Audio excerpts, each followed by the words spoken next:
So, hi guys, I'm Megan. How are Hey, you? Megan. Good. Yeah. How are you? I'm doing well, thanks.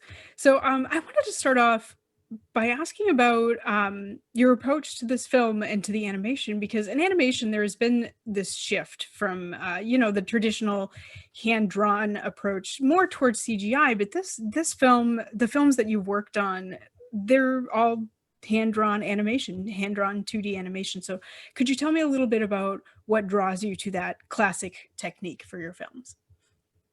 I think it's something that we had right from the beginning of the studio, that we wanted to explore the language of illustration, comic books, painting, drawing in animation, and we didn't think CG was the right medium for that at the time. We think there's something a little bit more timeless about hand-drawn animation, and there was plenty of things that weren't being done yet because people either thought of hand-drawn animation as Disney or Saturday morning cartoons, and there's a whole space in between, especially in the short film world, where lots of expressive and interesting things were being done. And so we kind of wanted to keep going with hand-drawn animation, even though the tides was kind of turning towards CG. And CG was becoming more and more an attempt to mimic live action. Like, they just wanted it to look as real as possible.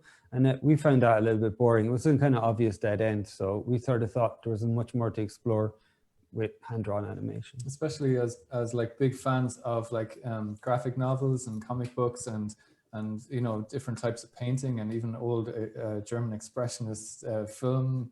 There seem to be much more avenues for creating unique content and exploring undiscovered things that animation could do. We were always inspired by The Thief and the Cobbler in college, Richard Williams' masterpiece, in what animation could do, that almost optical illusions, almost like that, playing around with space and that. And that was one of our big influences in Secret of Kells. So I think it's been a natural development from that. So while I was watching the film, something that struck me about the credit sequence is that there was a sort of through line between this medieval and ancient Irish artwork and the finalized look of the film. So could you tell me a little bit about sort of these homegrown Irish influences in the finalized look and your distinct approach to this animation? Well, for the style in the town, like the major influence would have been the woodcut illustrations of the 1600s, because it's set in that time, we wanted it to have that look. And it fitted perfectly because the town is a cage for Robin, and everything had to reinforce that.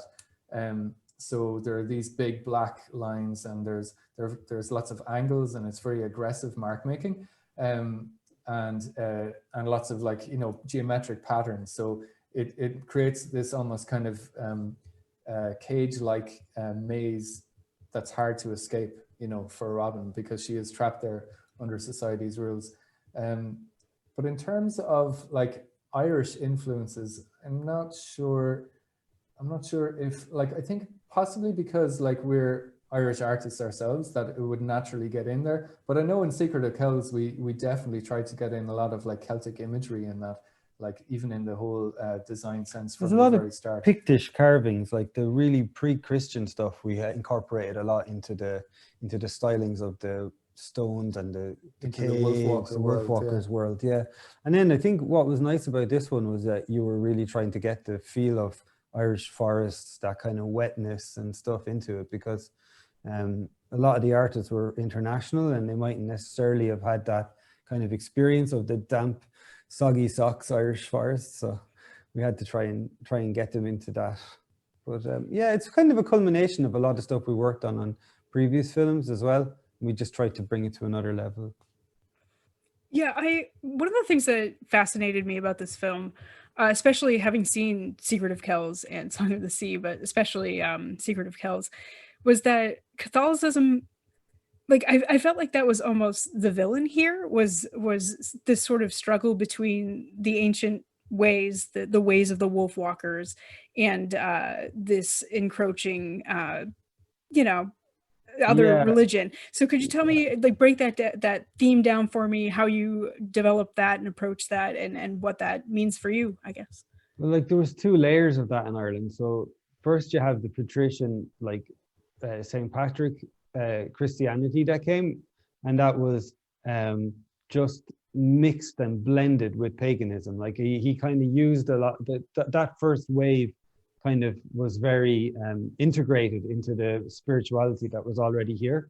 But then like Lord Protector, like Oliver Cromwell, and the kind of English colonization, that brought a kind of a breed of Christianity, that puritanical Protestant mindset that kind of was cutting people off from nature. And so it was like a second wave of influence that was much more brutal and much less syncretic. Like I think when you look back to the pre-Cromwellian Ireland, the Christianity had kind of built itself on top of the belief system that existed already. And a lot of sacred places were actually pagan places that had become kind of Christianized.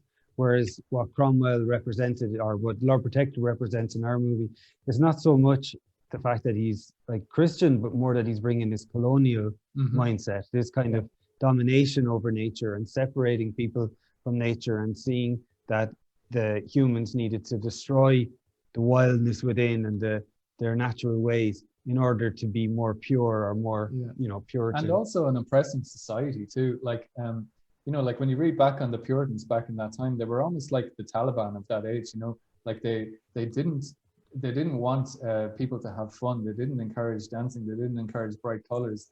They, like, you know, like Cromwell even banned Christmas when he got back to England, you know, like they were very much like an oppressing force of society. Women had no rights and no, like, you know, no choice in what they would do in their lifestyle.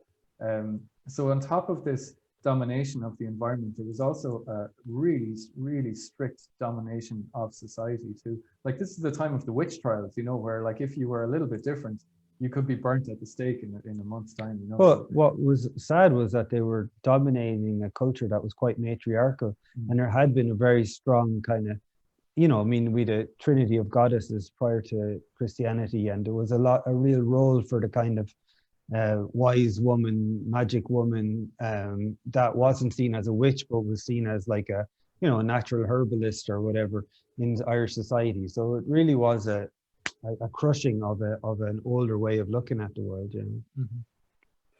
Yeah, I want to actually pick up on that. Well, first off, Cromwell, the worst. But second of all, I was fascinated by the decision to make two girls the leads of this particular film. So I wanted to get your thinking behind that, and I'm sure it feeds into what you were just saying, but if you could expand on that. Well, it started off, Robin was a little boy in the first drafts, and it wasn't really working, and it didn't click together until we realized that she needed to be a girl, because the world that Ross just described was going to create all this natural conflict, tension. She's going to have something to push up against.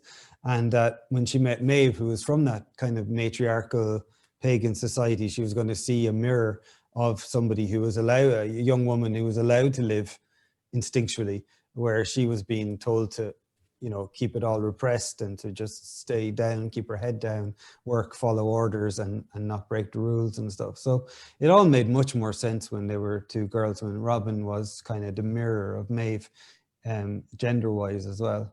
Yeah, and also like they're two girls from such contrasting societies, and like Robin would have been told by her society that Maeve was the enemy. So the fact, and also that wolves were the enemy. So the fact that Robin is able to suddenly meet Maeve and meet the wolves and go into the wolf den and realize that, like, actually they're not bad. You know, the wolves are actually like friendly pack animals. And Maeve is my friend now, that they're able to reach across the divide. And so we really wanted to speak to that polarization of society, and the fact that like people are being told that this bunch of people are the enemy, or that bunch of people are the enemy, and especially strong, you know, autocratic leaders are using that fear to like control their little cult members, you know. So we wanted to show that like these two characters, these two girls that are so different in societies but so similar that they can become friends and can actually have like a life together, you know.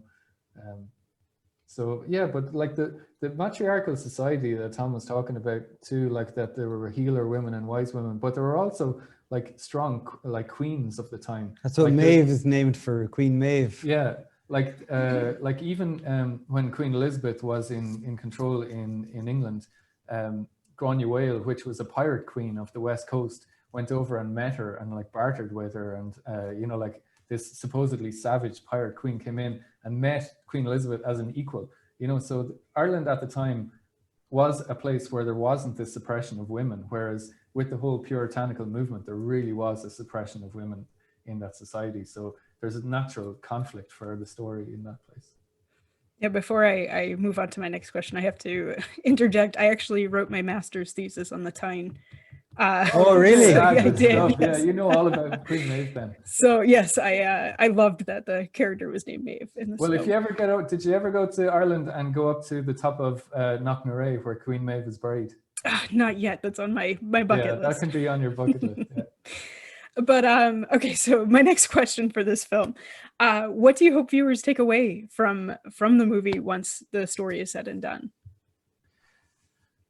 I personally, I think, like, from what we're talking about, the polarization of society, the fact that, like, in this day and age when there's climate change and the whole planet is being like assailed from like every direction, and we've only got a finite amount of time, really all of humanity has to come together.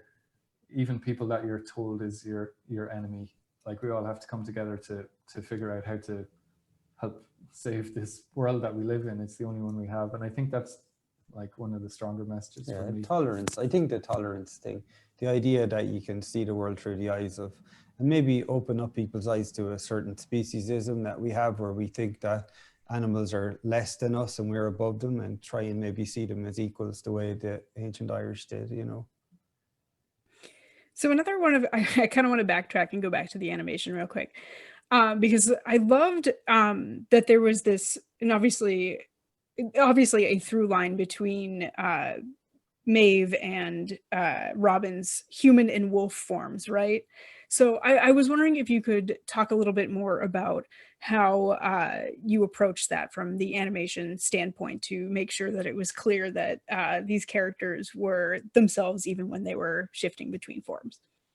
I think we worked out most of the characteristics of Robin in her human form, and then would have tried to carry that across in the wolf form.